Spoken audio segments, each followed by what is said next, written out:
नवरात्रि कब से शुरू होंगी? शुभ मुहूर्त, कलश स्थापना का सही समय, पूजा विधि समान। हिंदू पंचांग के अनुसार 3 अक्टूबर से शारदीय नवरात्रि की शुरुआत हो रही है। नवरात्रि में मां दुर्गा के 9 स्वरूपों की विधि विधान से पूजा की जाती है। साल भर में कुल 4 नवरात्रि आती हैं, जिसमें चैत्र और शारदीय नवरात्रि का महत्व काफ़ी ज़्यादा होता है। माना जाता है कि नवरात्रि में माता की पूजा अर्चना करने से देवी दुर्गा की खास कृपा होती है। माँ दुर्गा की सवारी वैसे तो शेर है, लेकिन जब वह धरती पर आती हैं तो उनकी सवारी बदल जाती है। इस बार माँ दुर्गा डोली पर सवार होकर धरती पर आएंगी। सनातन धर्म में नवरात्रि को बहुत ही खास माना जाता है। पूरे साल में 4 नवरात्रि आती हैं, जिसमें चैत्र नवरात्रि और शारदीय नवरात्रि सबसे खास मानी जाती है। नवरात्रि के 9 दिन माँ दुर्गा को समर्पित होते हैं।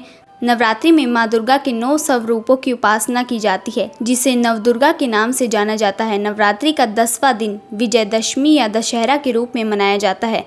पूरे भारत में शारदीय नवरात्रि बड़ी ही धूमधाम से मनाई जाती है। नवरात्रि के इन 9 दिनों में माँ दुर्गा के नाम की झांकियाँ भी निकाली जाती हैं। हिंदू पंचांग के अनुसार आश्विन मास की प्रतिपदा तिथि 3 अक्टूबर मंगलवार की अर्धरात्रि 12 बजे 18 मिनट पर शुरू होगी और तिथि का समापन 4 अक्टूबर को रात 2:58 पर होगा। कलश स्थापना का मुहूर्त। पंचांग के अनुसार 3 अक्टूबर को घट स्थापना का मुहूर्त सुबह 6:15 से लेकर 7:22 तक होगा। घट स्थापना के लिए कुल 1 घंटा 6 मिनट का समय मिलेगा। इसके अलावा घट स्थापना अभिजीत मुहूर्त में भी किया जा सकता है। अभिजीत मुहूर्त सुबह 11:46 से लेकर दोपहर 12:33 तक रहेगा, जिसके लिए 47 मिनट का समय मिलेगा। माँ दुर्गा की सवारी क्या रहेगी? इस बार माँ दुर्गा डोली पर सवार होकर आएंगी। ज्योतिष के अनुसार माँ दुर्गा का डोली पर सवार होना अशुभ संकेत दे रहा है। यह प्राकृतिक आपदा, महामारी और देश में अस्थिरता का संकेत भी है। शारदीय नवरात्रि पूजन विधि। नवरात्रि के पहले दिन व्रती द्वारा व्रत का संकल्प लिया जाता है। इस दिन लोग अपने सामर्थ्य अनुसार 2, 3 या पूरे 9 दिन का उपवास रखने का संकल्प लेते हैं। संकल्प लेने के बाद मिट्टी की वेदी में जौ बोया जाता है और इस वेदी को कलश पर स्थापित किया जाता है।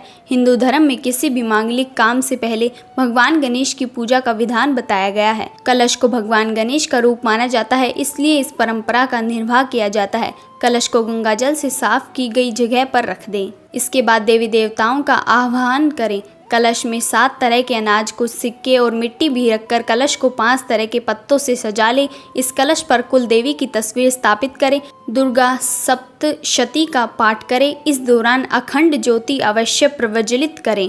अंत में देवी माँ की आरती करें और प्रसाद को सभी लोगों में बांट दें। धन्यवाद।